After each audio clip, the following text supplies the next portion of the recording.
Poppa in the morning. Mix 102.5. Live and local with Big Poppa in the morning, Mix 102.5. On the line, he is the soon-to-be World Heavyweight Champion coming up in about 10 days from now.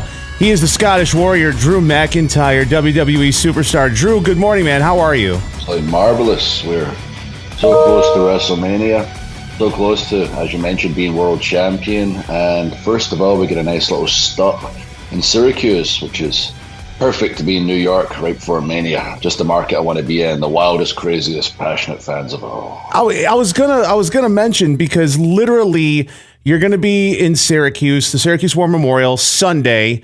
Then you're down to Brooklyn, and then it is WrestleMania Chaos. Talk a little bit about like what your schedule is like the week of Mania. Busy.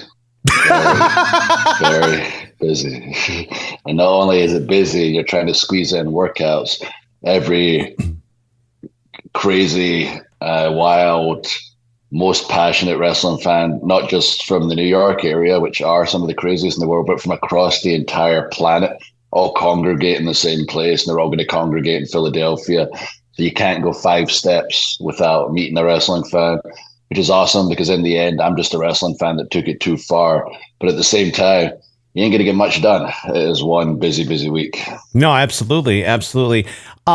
Talk about the storytelling that's going on right now in the WWE, because it seems like, since you've been back from injury the last 6-8 months or so, your character has gotten so many different layers and been able to see all the different things, and just, so many ways things could go. A lot of times you could kind of figure out, where everything's going. This year, especially with you guys, I have no idea what's going to happen. And that's kudos to you guys, just being incredible characters.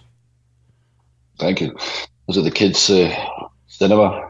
Is that the term that everybody's using right now? I just keep seeing the little meme or whatever it is, just says cinema on it. But yeah, I mean, I've always believed that in our world, we could tell such deeper stories with more interesting characters, with more layers to the characters and more complex storylines than keeping it very much, black and white, good versus bad, simplify it. Because, like this fan base, we've got to keep it simple for them. Well, no, everybody watches wrestling. We're such a diverse fan group. We're 52 weeks a year. We really can tell these deeper meaning stories, but it'd always been a certain way until maybe the Bloodline storyline, where you just watched how it evolved over the 3 years. The story was told week to week. The characters just took such different directions throughout the stories and through such different emotional battles from the highs and lows. And it was incredible to watch. And watching it, I was pointing like, that's it. That's exactly what I knew wrestling could always be. And it set the template, and the success showed that it should be spilling across the board. And it has spilled across the board. And there's so many different characters, so many different stories that are just on fire right now that people are so invested in because of the freedom to tell those stories. And it's awesome. And the hottest wrestling has been, in my opinion, ever. Just look at the profit margin right now. No, I literally am getting goosebumps right now, you talking about it, because it literally is the best time ever to be a wrestling fan in at least the last 20 years or so. And it's literally right now as you're going. Speaking of, the war of words between you and CM Punk this past Monday was absolutely off the charts. Talk about that a little bit. It was something. I came out of that segment, which was, a verbal segment. Seth obviously got a couple of moves on me at the end, but I came out feeling like I'd been in a match, which is interesting and what I want. Obviously, the match is very physical. You're wrestling the whole time. You're spent afterwards. But we went out there, Seth included. He got in there, 3/4 through and had his piece to say and was very much a part of the success and reviews of this segment. But there's 3 guys that feel a particular way about each other off screen and going on screen, and just letting loose and saying how they really feel. And clearly, as I'm sure you could tell and feel, not a lot of it was planned, but you got some professionals in there who know what lines to try and stay within, and just letting loose on each other. And the response has been pretty cool. But as I say, aside the fact I did get some physicality, I really felt spent mentally, which is really cool because however I feel about Punk, he is one sharp individual. And it was cool for me, I guess, to show, which I've always known, I can keep up with anybody in the ring. I've proven that, but I can also keep up on the mic. And I guess people have just been opening their eyes going, wow, Drew's just suddenly got good in the microphone. I was like, well, watch my independent run from 2014 to 2017 when I was fully myself and wasn't staying within the confines of a character. And that's what we're back at right now. And when it comes down to it, my attitude's also F it.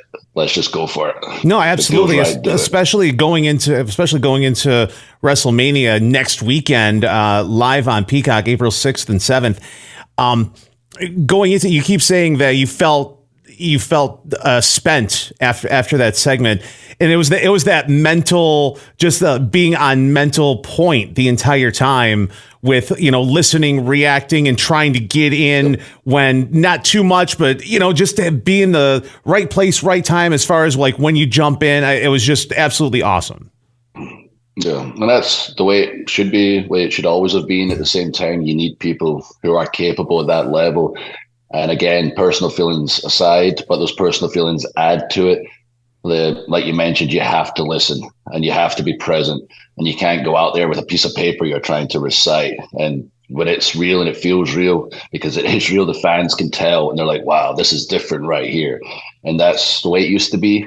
And I believe now it is better all across the board. There's obviously certain huge superstars that carried it back, and everyone keeps saying the Attitude Era is back, and there's certain characters that carried it at that time, and everything kind of meant something. But it was kind of car crash TV. The matches weren't of the quality they are now. If you watch it back, the fans are wild. Certain characters are so hot, but watch now, the way it is now, with everything being so hot.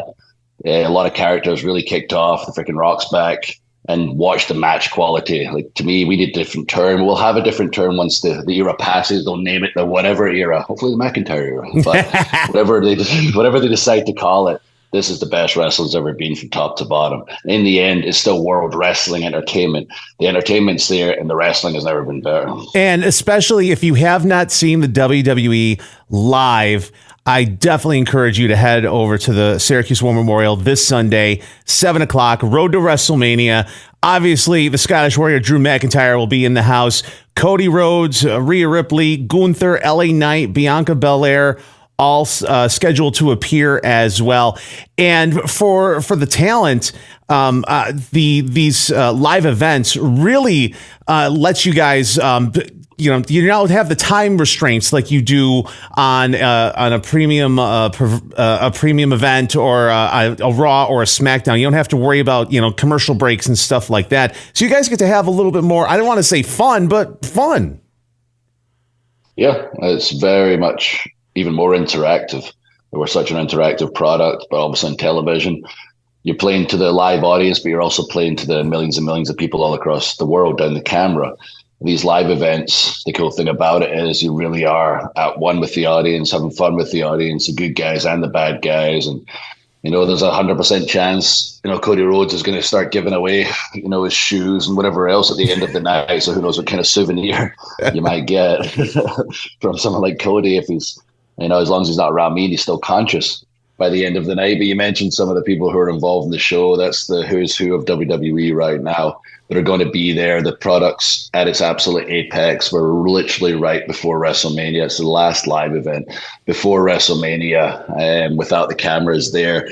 So if the tickets are available still, you're lucky, because we've been selling out left and right. We've been breaking records left and right. Get them while you can. It's for the whole family.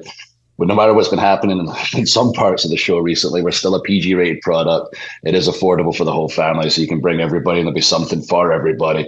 Be it one of the giants out there and you're shocked to see someone so big, be it the in-ring skill of some of the talent, or be it our females who are at another level. And these days, if like they used to be back in the day, I want to be after the women because it's going to be a short match.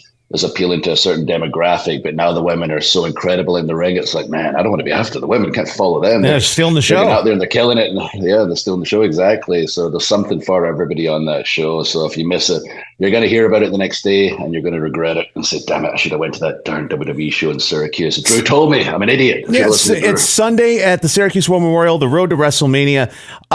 Drew, being the guy when no one was in the house, being the guy when it was an empty warehouse and when there was TV monitors and whatnot, and now it's a complete 180. Everything is selling out. It's got to be. Talk about your emotions with that, because it's got to run the gamut, right?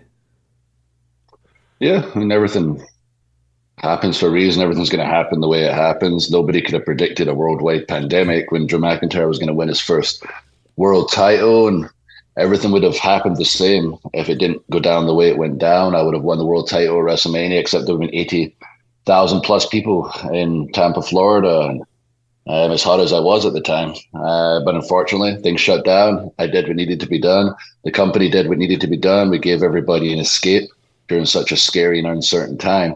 I'm very proud of it, and it's taken a lot of ups and downs over the past few years, but finally, McIntyre is as hot as I've ever been, probably the hottest I've ever been, according to some of the numbers that I see, which is cool. You got to be patient in this game. There's peaks and valleys, and we're back at one of those peaks. I've got the world title match. I've got a chance to make it right. I got a chance to get that moment with live fans that I was denied back in the day. I just say to some of the people out there, Seth's making jokes about how I complained and moaned for 4 years about not getting my moment in front of people and laughing about the fact there was nobody there because people have short-term memories. I ask everyone to put themselves back in those times. I know things move fast now. You forget quickly, but remember being in your house. Remember how scared you were. Remember how uncertain things were and what was going on around you, and remember who was there for you. Drew McIntyre deserves this. Drew McIntyre, real quick before we go, this is the quick six questions, 60 seconds. Let's everyone know get a little bit more about you. All right, quick six with Drew McIntyre. What wrestler from the past do you wish you were able to work with but you didn't? Bret Hart. You're on a road trip. You're in between towns. You stop at a convenience store. What are your go-to snacks? Almonds and protein bar. What movie will you stop and watch every single time it's on? Braveheart. 100% historically accurate. Just don't check any history books or the internet or anything. What's your go-to app?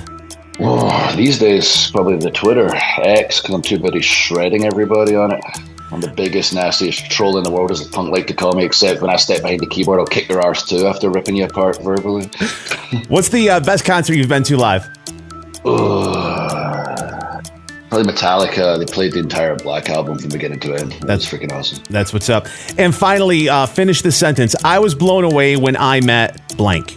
Arnold. That's what's up. Drew McIntyre, the Scottish Warrior, road to WrestleMania, Syracuse War Memorial, Sunday, 7 o'clock. And then he's going to win the World Heavyweight Championship from Seth freaking Rollins at WrestleMania, April 6th and 7th on Peacock. Drew, I realize we're going into WrestleMania season.